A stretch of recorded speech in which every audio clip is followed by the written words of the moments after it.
Absolutely. So,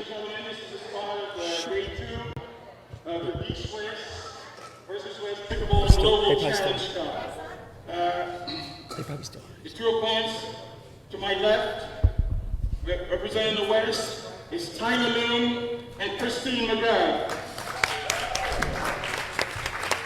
To my right, representing the East, is Eddy Frank Anthony Davis.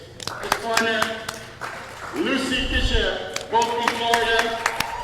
No, sorry, Frank is from Philadelphia, Lucy from Florida. Tyler from Utah, Christine from California. Okay? All right, guys, so here we go. I've got Jordan with me live still. We apologize if you couldn't hear Jordan in the early stages. It's because we forgot to turn that mic on. He's good to go now.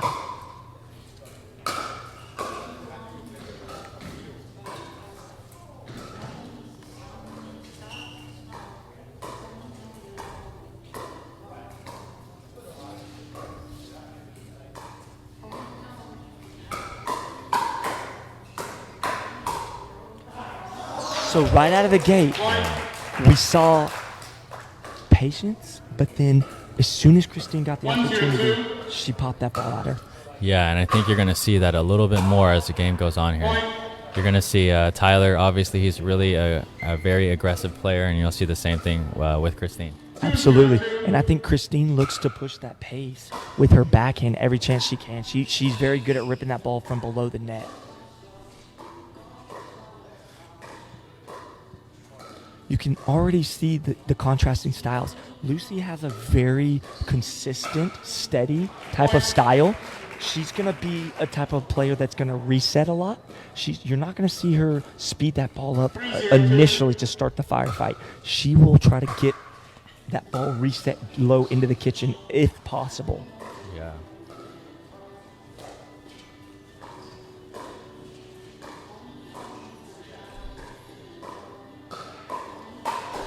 See, there you go. So Tyler went ahead and sped that ball up. Yep. If Lucy doesn't block that ball back into the kitchen low enough, then Christine's going to come in and rip that ball next. Yeah, this is really interesting. Tyler and Christine have a 4-0 lead right away out of the gate. It's going to be interesting to see if Frank or Lucy, they switch it up and maybe stack on the other side. That's something that a lot of people don't talk about.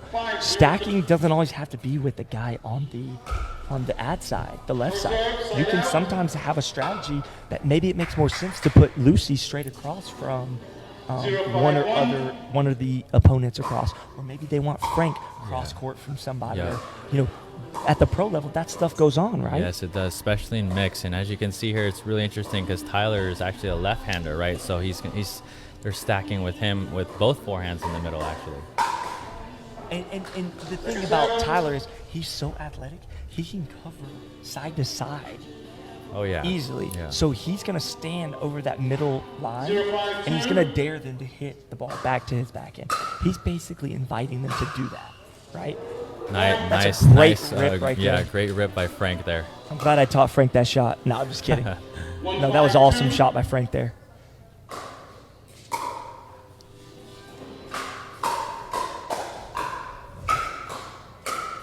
See, that's where I think that Lucy and Frank don't want to get into that firefight battle over and over and over with Christine and Tyler. They do that so well that it's not like Frank and Lucy both have great, phenomenal hands. They're both able to maintain and sustain those firefights. But over the course of a game, I believe the edge has got to go to Tyler and Christine. It's just on paper, that's their MO. And that's what their strength is. So what Frank and Lucy have to do is find a way to counteract that, to not give them what they want during these points. Yeah, definitely. You're going to try to see them start slowing the game down. Oh, Tyler actually went with a reverse spinning backhand right there. Almost made contact with that thing clean. So go ahead. Sorry, I didn't mean to interrupt you there. No, I was just saying that you're going to probably see Frank and Lucy try to slow it down a bit. I mean, Frank's definitely going to stay aggressive, but here's where the patient game comes in. Let's also talk real quick for anybody joining us day 2 for the first time and maybe they weren't able to join yesterday. The format. Jordan, talk about the format in a minute here. about the time, about how we're not competing to 11. We're competing against the time here. Oh, look at Frank Anthony Davis right there with the nice poaching put away. Yeah, Frank is definitely, he's one of the fastest players on the tour, so he's awesome to watch. That was a great get by Frank and great put away. Both of the guys on this match right here are what I would call crowd pleasers. You're going to see both of them make phenomenal athletic plays. They're going to hit balls between their legs. They're going to go behind their back some. It's not that they're showing off or trying to do something that's disrespectful. It's that they are that talented that they can actually, if they get caught at times, they can still get that ball back. 6-3. All right, so they close the gap just a little bit here. 6-3-1. They've got to find a way to hold and not let this gap increase too much right now. If they can keep this game early, if they can keep this game close early, then coming down the stretch, they're going to have a better opportunity, a better chance. But what we noticed yesterday, right, Jordan, was that if a team got down 6 or 7 points, working against the clock with the X factor that you don't have to normally consider in pickleball. Yeah, yes, with this format, with this time format, it does change the game. Wow. That's another good forehand smash winner. A no look. Yes, by Frank. Inside out there. That was really nice. Impressive stuff right there. 3-6-1.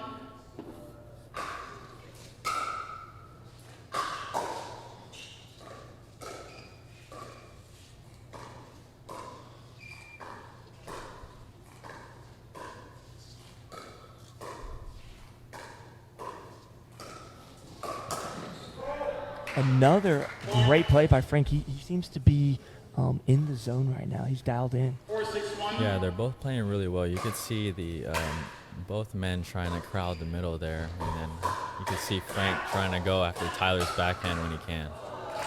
There you go.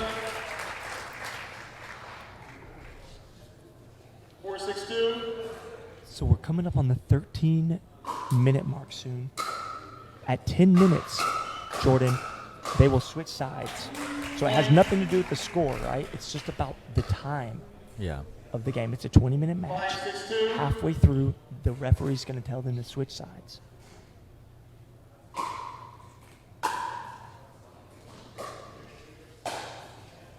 Oh, Frank actually made a great effort on that ball that got by Lucy, and Frank's just athletic enough to maybe get a couple of those during this game.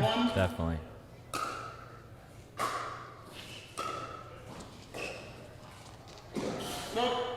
That was a double bounce. That's why I think it's crucial and important to have a referee, because otherwise that's a 50-50 argument, right?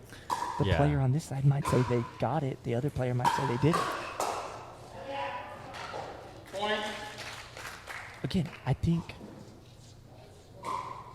don't think Lucy and Frank should shy away from firefights. I just think they have to pick the right times to do it.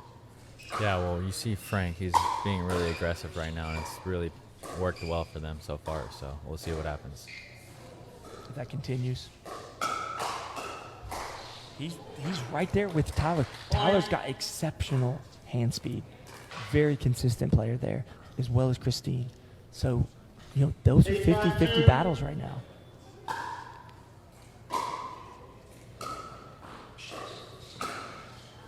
It's a great topspin roll there. Again, hitting to that middle, that lends itself to the forehand of Tyler. Typically, that's going to be the backhand for a right-handed player.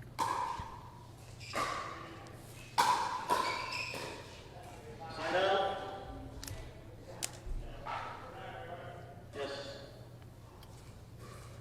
5-9-1.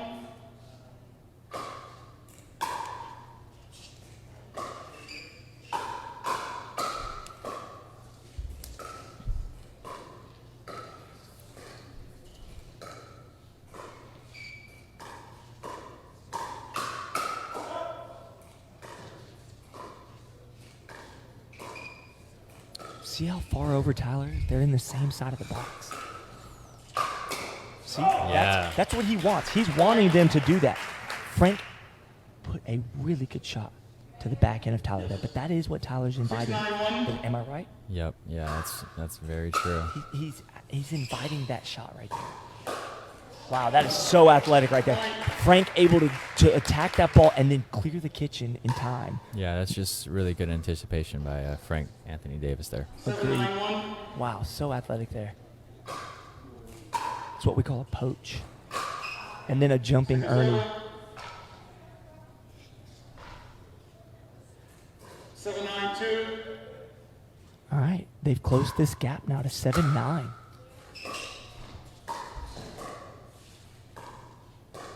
Look at both of the guys. Wow, look at that.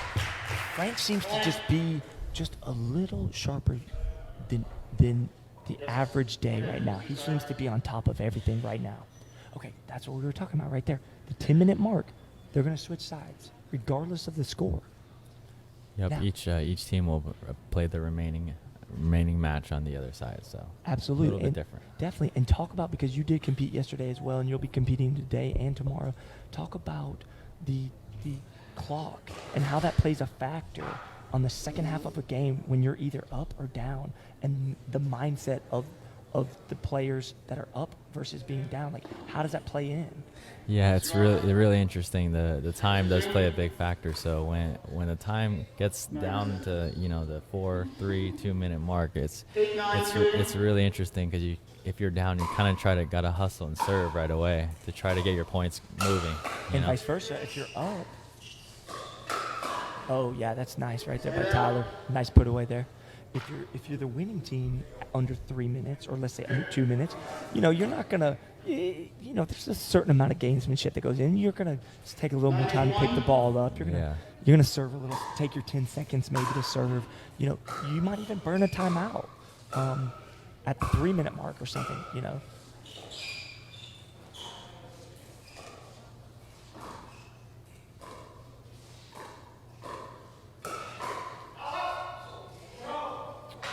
The other thing that I want to make note of is that with our format, it's just like a regular pickleball competition. Each team gets 2 60-second timeouts per game.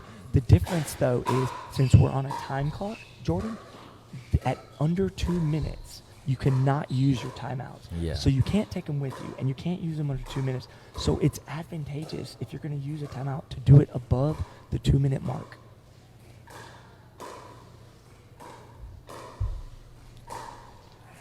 That was a great ball right over the right shoulder of Lucy. What do you think she was thinking there on that when she ducked? Well, definitely, she probably thought it was going out, but I think Christine took a little bit pace off and caught her off guard. Yeah, Absolutely. that was a nice little flick there. At the pro level, they can do that stuff. They can manipulate that ball at the last second.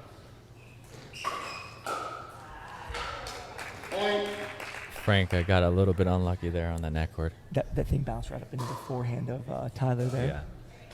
Yeah. 11-8-2.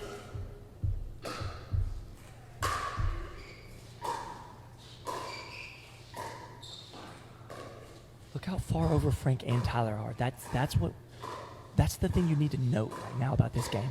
All 4 players playing on one side of the court. Yeah. It's not what you see every day, right? No. This is not how every mixed match is, but this one's definitely an interesting one here. I can tell you, if you're playing with Simone, that's not the case. Simone doesn't need somebody to be over on her side at all.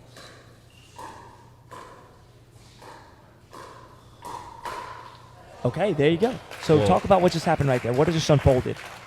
Oh, well, yeah, that was just a little flick to body, but I was going to say something about what we were talking about all the 4 players on one side of the court. I think it really changes the game depending on what the women do, because let's say, they're all on one side of the court, but I think, some of these ladies should start hitting cross court to get the guy off the middle a little bit. Why do you think we don't see more of that? I feel like that should be something. If I'm a player that is getting most of the balls hit to me in mixed doubles, and all 4 players are on one side, I'm gonna cater my game to be able to hit shots that are misdirects back across the body of the player.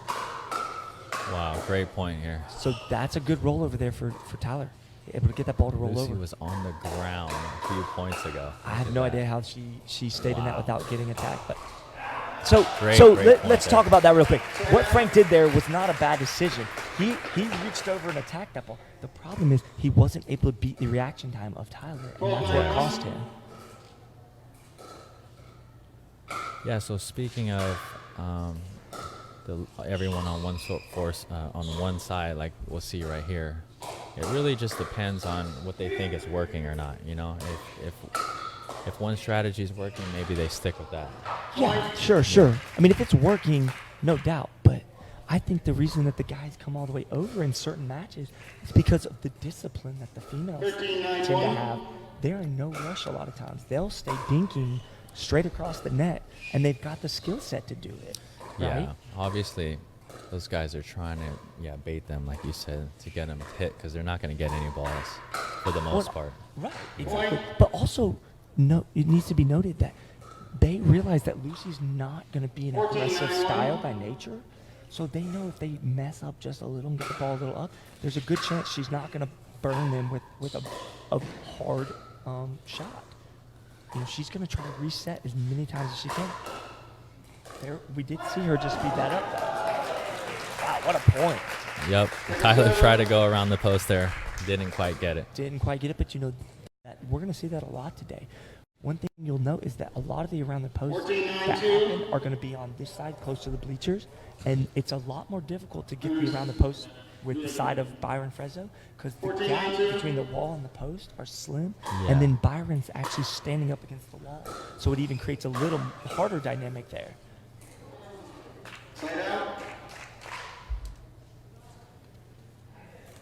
Right, so we're almost down to the 4-minute mark, and East is behind 5 points, so still a lot of time left, but we'll see what happens. Yeah, and we saw several matches yesterday that where we're down 4 or 5 points coming down into the under 4 minutes, and they were able to claw back in it and tie it up. And that's the other thing I was going to talk about with you. Talk to the people watching that weren't watching yesterday maybe or didn't see this. We had 2 sudden death matches yesterday that were phenomenal. Great rally here. Oh, Lucy lost her balance there, looked like. And, you know, kudos to the other team. They didn't just blast that ball hard out of it. They made sure they. That is your first time out. Wow. Who called the timeout there? I'm not sure who called that, but I would assume it would be Frank and Lucy since they just lost that point. Yeah, but that's a really interesting thing. I don't know if I would have called it there because there's only 3 minutes left on the clock. Well, talk to me why that may not make sense as a strategy if you're the losing team, right? Well, if they think they could recoup and get those 5 points back in less than, just under 3 minutes, then I think save time, right? But if that were me, I don't know. I might have just kept going. Yeah. So to me, At this level. Let me see a show of hands. So to me, Jordan, Come on, guys. it doesn't really make sense to burn your timeouts under 3 minutes if you're the team that's down by more than 4 or 5 points. Now, if it's a 1-possession game, a 1 point difference, and it's maybe 9-8-2, yeah, I could see maybe call a timeout, regroup, get a good game plan. But if you're down 14-9 right here, we're under 2.5 minutes at this point. Yeah. And overcoming 5 points against a team like Christine and Tyler could prove to be very difficult. Oh, Very actually, no. Actually, Tyler and Christine might have Okay, called so that we were timeout. wrong this whole time.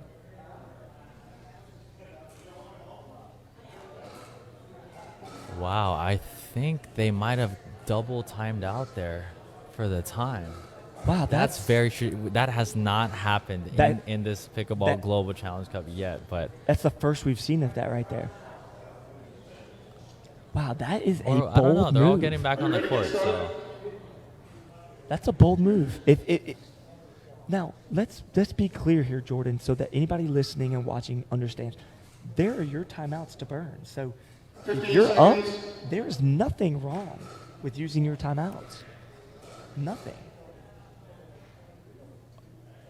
So we just need to be clear on that. Now, could it be slightly a little bit of gamesmanship? I think so. yeah. But you know what? It's a challenge, and it's all part of it. I think that's why the time makes this challenge really interesting. So If it's all you don't part of want to the be game. the team that is getting timeouts burned on you when you're down, then be the team that's up, right? Like There you that's go. the free enterprise mindset of this There event. you go. To me, it's a simple matter of playing within the rules, and sure, there could be an argument maybe that there's some gamesmanship with burning a timeout when you're the team that's winning, but that's their prerogative. They're able to do that.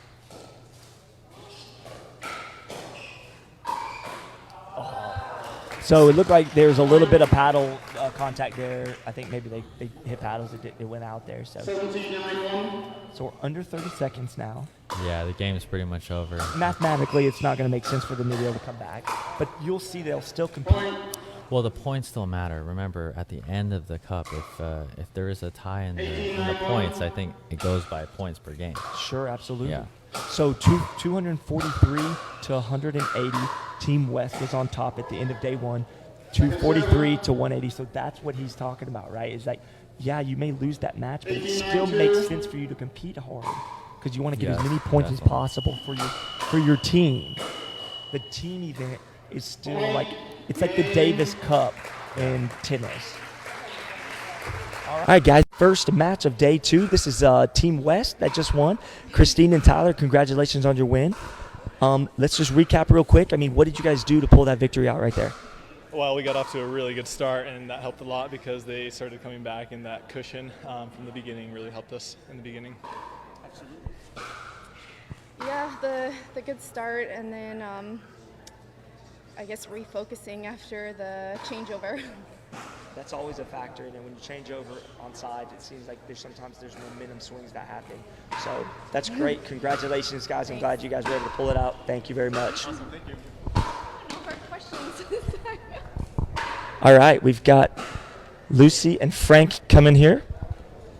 All right, guys. You guys were part of the first game of day 2.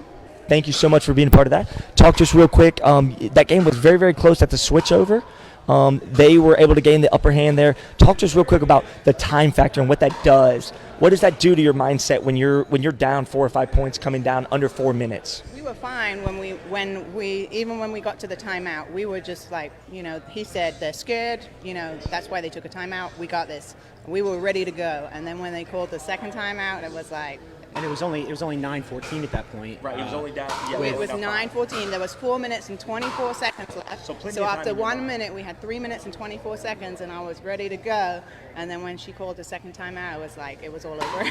yeah. Second timeout took us down below 2 minutes, which really plays a role. Plays a huge role. It makes you rush. It makes you kind of gets it out of your reach. So it was a really fun pickleball match. So it's a shame that we had to waste those 4 minutes and not let the fans see us play.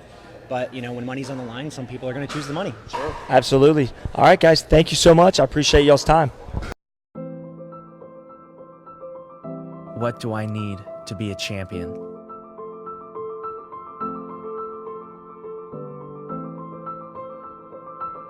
Power. Speed. And the right paddle. For me, it's by Paddletek.